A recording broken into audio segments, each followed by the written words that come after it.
Amen. Isang mapagpalang umaga po sa bawat isa.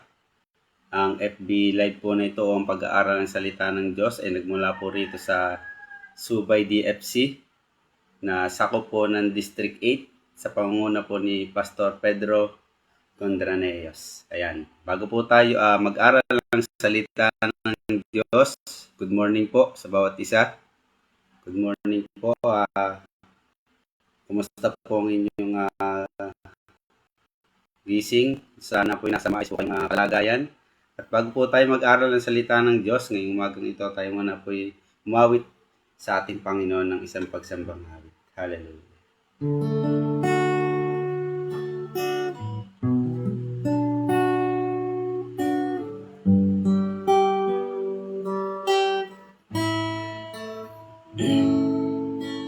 Nang aking ihalay itong buhay ko, nagbago ang lahat ng dahil lamang sa inyo.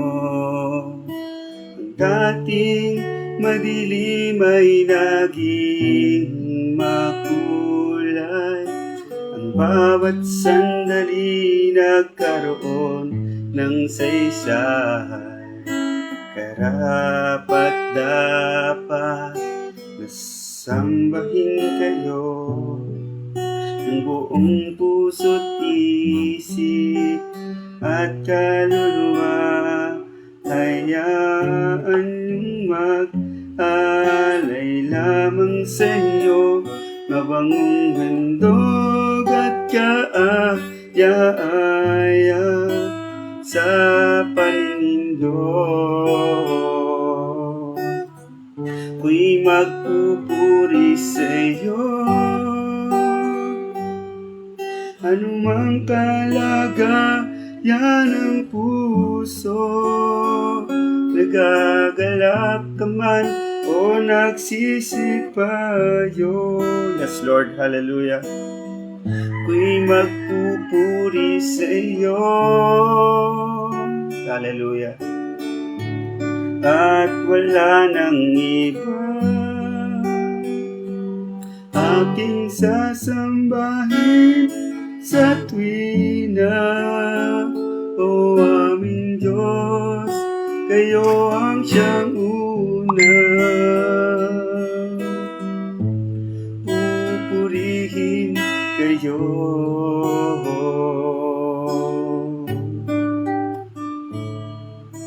Mahirap mang mabuhay sa mundong ito, marami mang hadlang ang landasin ko. Ako'y laging magtitiwala sa inyo. Alam nyo ang bawat hakbang ko. Karapat-dapat na sambahin kayo ng buong puso't isip at kaluluwa. Hayaan niyong mag-alay lamang sa inyo, mabangong handog at kaaya-aya sa paningin. Hallelujah. Ako'y magpupuri sa'yo. Anumang kalagayan ng puso, nagagalak ka man o nagsisipayo. Yes, Lord. Ako'y magpupuri sa'yo. At wala nang iba aking sasambahin sa tuwina. O aming Diyos, kayo ang siyang una. Yes, Jesus. Pupurihin kayo.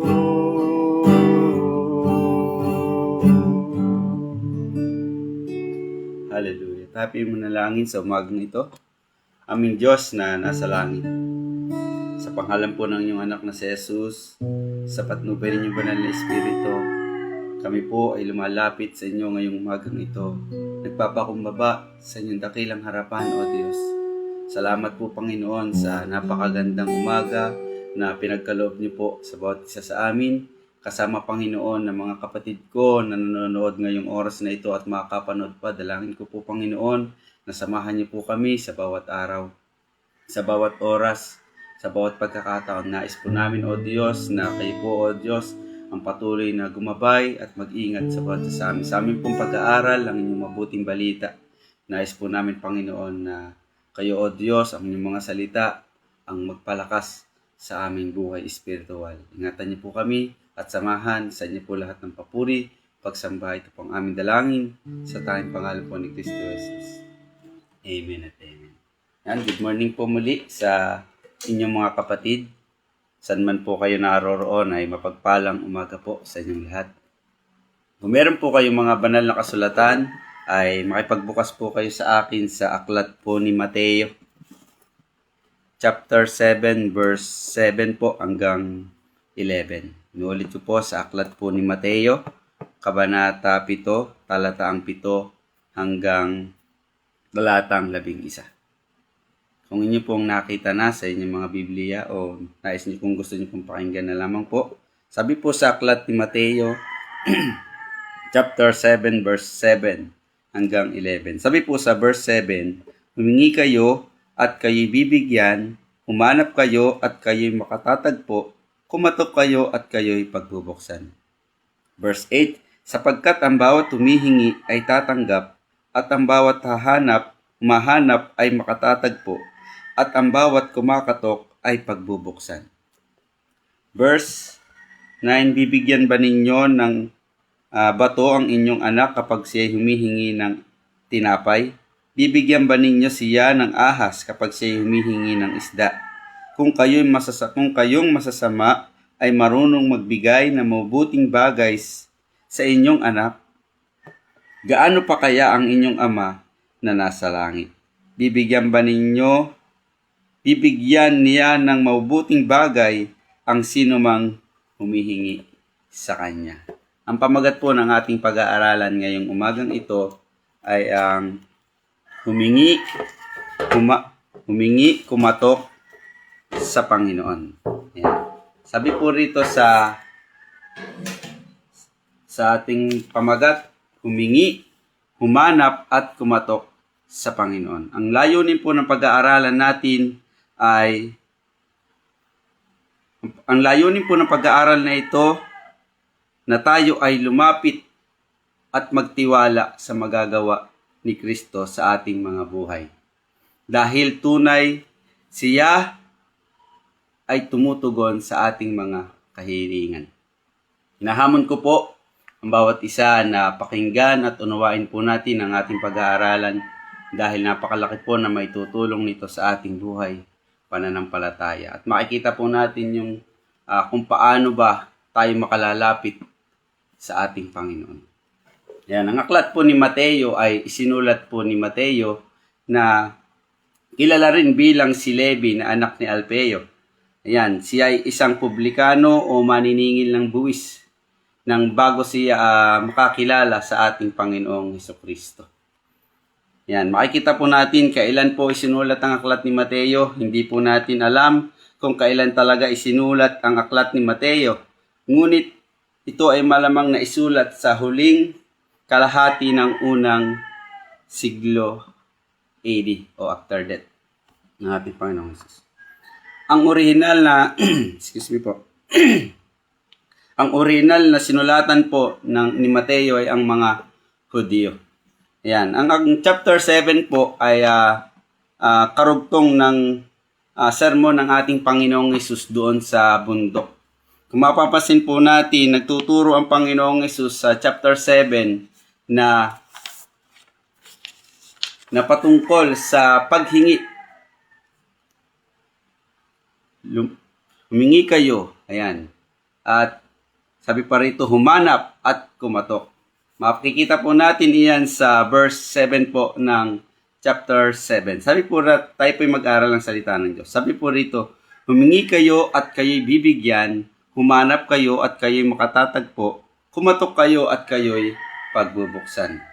Sapagkat, verse 8, sapagkat ang bawat humihingi ay tatanggap, at ang bawat humahanap ay makatatagpo, at ang bawat kumakatok ay pagbubuksan. Ang una po nating pag-aaralan, ang una pong punto, ang Diyos ay tumutugon sa ating mga kahilingan.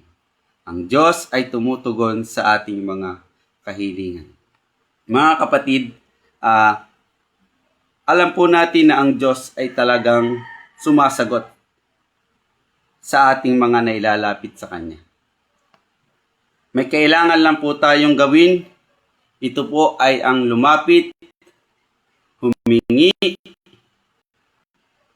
humanap at kumatok sa ating Panginoong Jesus.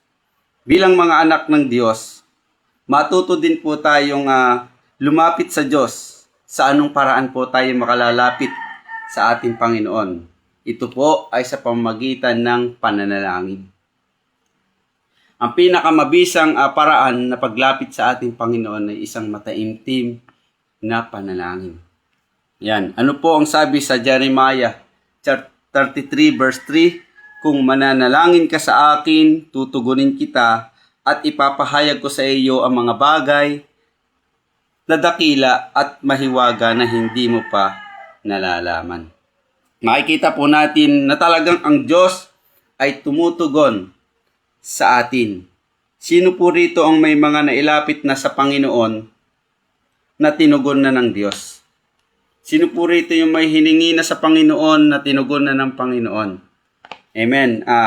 Marami na po tayong nailapit sa Panginoon na ibinigay niya sa atin. Mga kapatid, ang Diyos nating pinaglilingkuran ay Diyos na mapagbiyaya. Tapat sa Kanyang mga pangako sa araw-araw. Ayan. Kaya kung tayo po ay humihingi sa Panginoon, tayo po ay Kanyang bibigyan. Kung tayo po ay mahanap, tayo po ay makasusumpong o makatatagpo.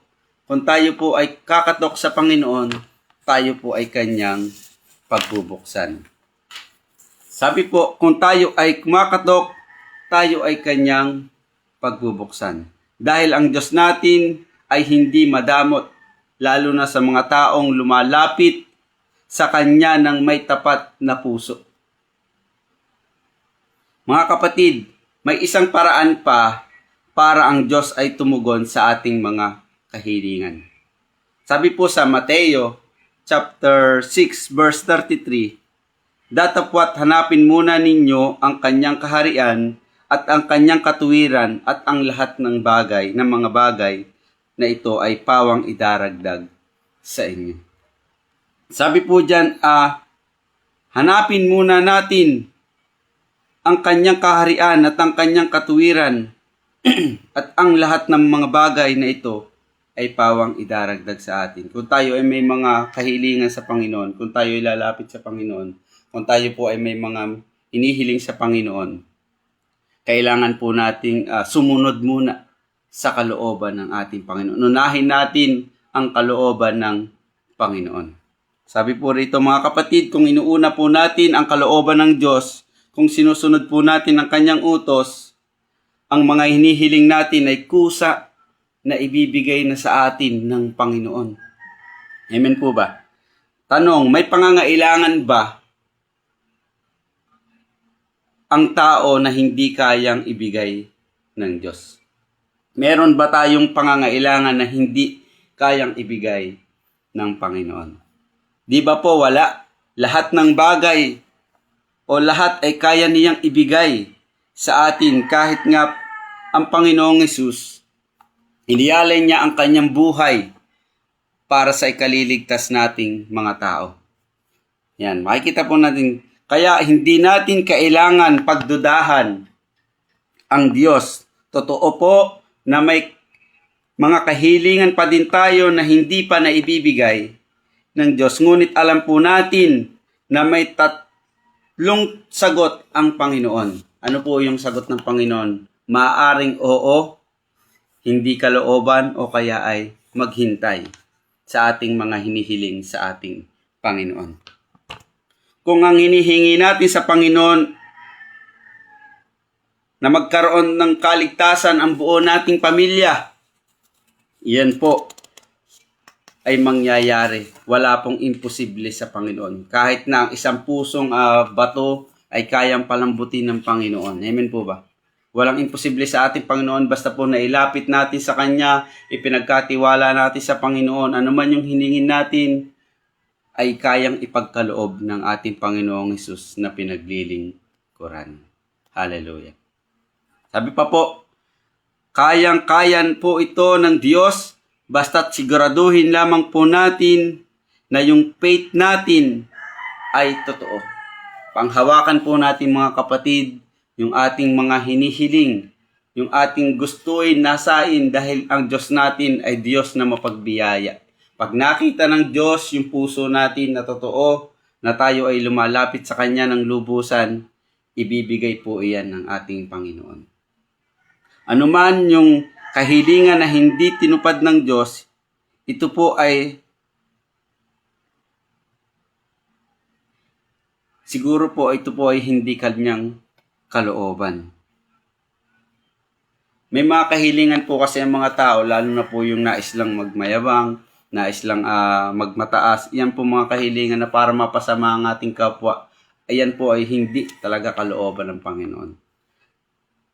Pero kung ang hinihiling po natin ay kalooban ng Diyos, kahit na po magkaroon tayo ng sariling tahanan o bahay, sa sariling sasakyan, magkaroon ng negosyo, o ano pa, sa mga wala pang asawa na gustong mag-asawa, ay sa mga wala pang anak na gustong magkaanak, wala pong imposible sa ating Panginoon, basta po nailapit natin ng lubusan sa Kanya. Dahil ang Diyos po natin ay tumutugon sa mga taong lumalapit sa Kanya ng lubusan. Naalala ko po, dito po sa ating sa church po natin dito po sa Nabotas, DFC, Cardona, Rizal, marahil matagal na panahon na 10 taon na po kaming humihiling ng panibagong bahay-sambahan. Kasi po yung church po natin dito, kung may kwento lang po ng saglit lang po, marami na po siyang tukod, o sa gitna ng church ay marami nang nakatukod na kahoy kasi po babagsak na. Kami po ay 10 taon nanalangin sa Panginoon. Ngunit hindi kami nawalan ng pag-asa. Alam niyo po ngayon, ang bahay-sambahan na po natin, purihin po ang Panginoon dahil sa kanyang katugunan. Nakaano na po siya. Nakatraces na po siya. Purihin ang Panginoon at yung mga wall niya ay talagang nakapinis na po. Purihin po ang Panginoon dahil sa kahit na medyo matagal, talagang tinitignan ng Panginoon kung hanggang saan tayo magtitiwala sa Kanya. Ayan. Totoo na ang Diyos ay tumutugon sa ating mga kahilingan. Kaya mga kapatid, humingi, humanap, at kumatok tayo sa ating Panginoon. Sa verse 8 po ng Mateo chapter 7, sabi po rito, sapagkat ang bawat humihingi ay tatanggap, at ang bawat tumahanap ay makatatagpo, at ang bawat kumakatok ang bawat kumakatok ay pagbubuksan. Ganyan kabuti ang Diyos po nating pinaglilingkuran. Lahat ay kaya niyang ibigay sa atin Basta't ipanalangin lamang po natin o ilapit lamang po natin sa Panginoon ng lubusan. Yan. Makikita po natin, kaya mga kapatid, tiwala at magtiwala lamang po tayo sa ating Panginoon. At kapit lamang rin po tayo sa ating Panginoon, anumang hirap, anuman ang ating pinagdaraanan, anumang sitwasyon natin, huwag tayong mawawalan ng pag-asa. Huwag po tayong mawawalan ng faith sa ating Panginoon. Sabi nga po, kahit parang wala nangyayari, tingin lamang po natin yan. Pero ang Diyos, simula pa lang ng ating naiisip pa lang natin o hindi pa man natin naiisip, alam na ng Panginoon kung anong pangangailangan ng bawat isa sa atin. At iyan po ang kailangan nating ilapit sa Panginoon. At kapag nakita ng Diyos, yung puso natin ay talagang totoo, ano man yung hinihiling nyo, mayroon man kayong nais na mangyari, o pamilya man na magkaroon ng kaligtasan, o mayroon man kayong karamdaman, may mga mahal kayo sa buhay na hindi pa nakakilala sa Panginoon, wala pong imposible sa ating Diyos. Basta po ilapit lamang natin sa Kanya ng totohanan. Sabi po rito, kapag may mga pangangailangan tayo na parang imposible, tandaan po natin na sa Diyos ay wala pong imposible. Kung tayo'y mananalig ng lubusan sa Kanya. Ang kailangan lamang po nating gawain ay humingi, humanap at kumatok sa ating Panginoon. Sa verse 9 po, makikita po natin dyan, sabi po rito, bibigyan ba ninyo ng bato ang inyong anak kapag siya'y humihingi ng tinapay? Verse 10, bibigyan ba ninyo siya ng ahas kapag siya'y humihingi ng isda? Kung kayong masasama ay marunong magbigay ng mabuting bagay sa inyong anak, gaano pa kaya ang inyong Ama na nasa langit? Bibigyan niya ng mabubuting bagay ang sino mang humihingi sa Kanya. Ikalawang punto, alam ng Diyos ang pangangailangan natin. Alam ng Diyos ang mga pangangailangan natin. Mga kapatid, alam ng Diyos ang mga hinihiling natin sa Kanya. Alam niya kung ito ay magdudulot sa atin ng mabuti o magdudulot sa atin ng hindi mabuti. Kaya, palamisan may mga hinihiling tayo sa Panginoon, iba ang Kanyang ibinibigay. Minsan, namihiling tayo ng ganito, pero merong mas mabuti na ibinibigay ang Panginoon. Ibig sabihin, tunay na mabuti ang Diyos natin, hindi niya hahayaan na tayo ay mapasama dahil sa ating mga hinihiling sa Kanya. At may mga hinihiling naman tayo na matagal na pero tinugon pa rin ng ating Panginoon. Ibig sabihin, tinitignan lamang ng Diyos yung ating pananampalataya kung hanggang saan tayo magtitiwala sa Kanya. Sabi puro sa ating binasa, kung tayo ngang masama ay marunong magbigay na mabubuti sa ating mga anak, paano pa kaya yung Diyos nating pinaglilingkuran? Alam ng Diyos kung ano yung makabubuti, alam ng Diyos kung ano yung nararapat para sa ating mga hinihiling. Mga kapatid, kung gusto po natin ng blessing mula sa ating Panginoon, patuloy po natin siyang paglingkuran at mahalin. Magsipag po tayo sa pananalangin upang dinggin ng Diyos ang ating mga panalangin. Yan. At kahilingan. Magsipag din po tayo sa gawain ng Panginoon. Dumalo sa ating mga prayer meeting, sa mga Bible study. Kung meron tayong inihiling sa Panginoon, kailangan natin magsumikap na magtiwala sa Panginoon. Sumunod tayo sa kalooban ng Panginoon. Tayo mga magulang, magulang na rin po ako. Pag po ang ating mga anak ay masunurin, kapag may hiningi sa atin iyan, di ba po, hindi parang bigay na kagad tayo kasi ganoon tayo mga mga magulang. Paano pa kaya yung Diyos natin pinaglilingkuran kapag nakita ng Diyos na tayo ay masunurin, masipag sa gawain, laging nananalangin, laging umahayo, laging nag-share ng Word of God, kusa na po iyang ibibigay sa atin ng Panginoon. Tandaan natin, sa bawat ginagawa natin, nalalaman ng Panginoon kung ano ang dapat ipagkaloob niya sa atin. Minsan may naiisip ka palang binibigay na kagad ng ating Panginoon. Kaya mga kapatid, pahalagahan po natin kapag masipag, kapag tayo ay nagsipag, may blessing po na ibibigay sa atin ng Panginoon. Kaya pahalagahan ang mga ibinibigay sa atin ng Panginoon. Kapag tayo binigyan ng blessing ng Panginoon, di ba tayo humingi, humanap, at kumatok sa Panginoon. Kapag ibinigay po yan sa atin ng Panginoon, kapag tinugon na, pahalagahan po natin at ingatan. Dahil yung blessing na galing sa Panginoon, dapat ay pinauunlad, dapat ay pinalalago. Hindi po dapat sinasayang. Amen po ba mga kapatid? Ayan. Kaya tayo ay humihingi, humahanap at kumakatok sa Panginoon dahil upang magkaroon tayo ng ating mga minimithi. Ayan. Ito po, mga kapatid, ano pa po ang dapat nating gawain kapag tayo binigyan ng blessing ng Panginoon? Dapat din po natin huwag po natin kalilimutan ng Panginoon na pasalamatan at mahalin. Amen po ba? Ayan. Mga kapatid, kamusta na po tayo? Kailan po tayo huling humiling sa Panginoon? Kailan po tayo huling humanap? Kailan po tayo huling kumatok sa ating Panginoon? Tandaan natin, tinitignan ng Diyos yung laman ng ating mga puso. Kung nais mo na ang iyong pamilya ay magkaroon ng buhay na walang hanggan. Mapalad po yung mga kapatid, mapalad po yung pamilya na, buong pamilya na ay naglilingkod sa Panginoon.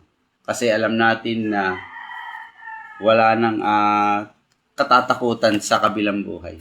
Paano naman puro sa mga kapatid natin na hindi pa nakakakilala sa Panginoon, na meron silang mga mahal sa buhay, mga kaibigan, na hindi pa nakakakilala sa Panginoon. Tandaan natin, humingi tayo sa Panginoon, kumatok tayo sa Panginoon, humanap tayo ay Kanyang bibigyan ng ating mga kahilingan. Tandaan natin na ang Diyos ay tumutugon sa ating mga panalangin. Basta't, sabi po ron, humingi lang tayo at magtiwala sa Kanya. Huling verse na lang po. Tignan po natin sa aklat ng mga taga-Pilipos. Chapter 4.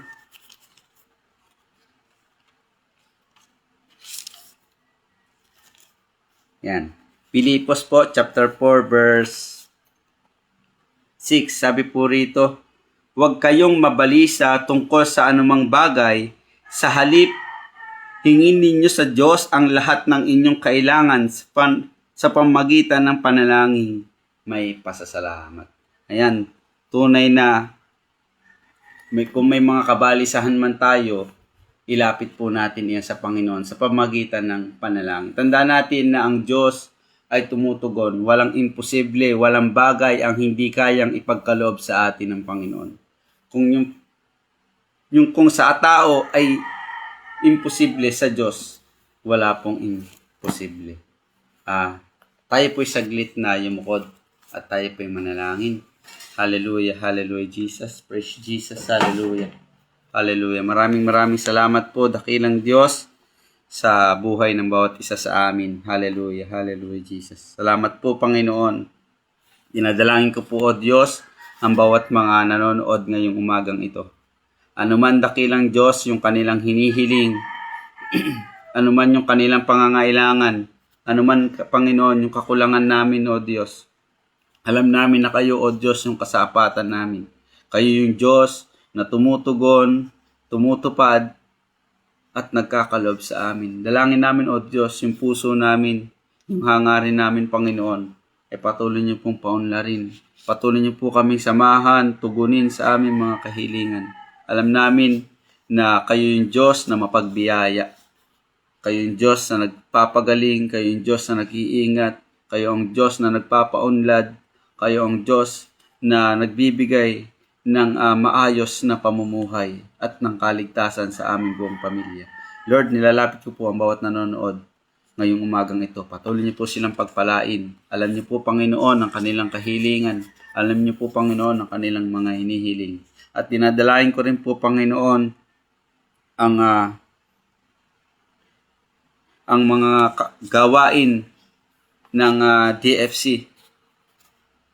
Kayo nga po, Panginoon, yung patuloy na magpala sa bawat mga charts, Panginoon. Patuloy niyo pong pagpalain ng mga bahay-sambahan, mga pastor, mga pastora, mga manggagawa na ginagamit nyo sa inyong mga gawain. Kahit na po, Panginoon, ang mga member ng DFC Philippines, Panginoon. Kayo po, Panginoon, yung patuloy na mag-ingat, sumama at gumabay. Ano man, O Diyos, yung aming kakulangan, ano man yung aming kahinaan, kayo po, O Diyos, yung magpuno. Bigyan niyo po ang bawat mga mananampalataya ng kasipagan sa paghayo. Bigyan niyo po kami ng kasipagan sa pananalangin para po, O Diyos, mas lalo niyo po kaming samahan, tulungan at gabayan. Dalayan ko rin po, Panginoon, ang family Masaredo, ang aming superintendent, Joseph Glenn Masaredo, ang kanyang asawa, kanyang mga anak, ang bawat mga pastor na nakakatuwang niya para sa ikalalago at kalalawak ng gawain. Patuloy niyo pong samahan, gabayan. O Diyos, wala pong imposible, Panginoon, basta po ito'y inilapit namin sa inyo. Ang buong organisasyon ng DFC, Panginoon, patuloy niyo pong samahan, pagpalain. Ang bawat nanonood ngayong umagang ito, patuloy na pagpalain niyo ang bawat isa sa amin. Sa inyo po namin ipinagkakatiwala ang aming mga buhay. Sa inyo po namin pinagkakatiwala ang aming kaligtasan. Sa inyo po lahat ng parangal, papuri at pagsamba. Ito pong aming dalangin sa tayong pangalan po ni Kristo Jesus. Amen at amen. God bless po sa bawat isa at pagpala.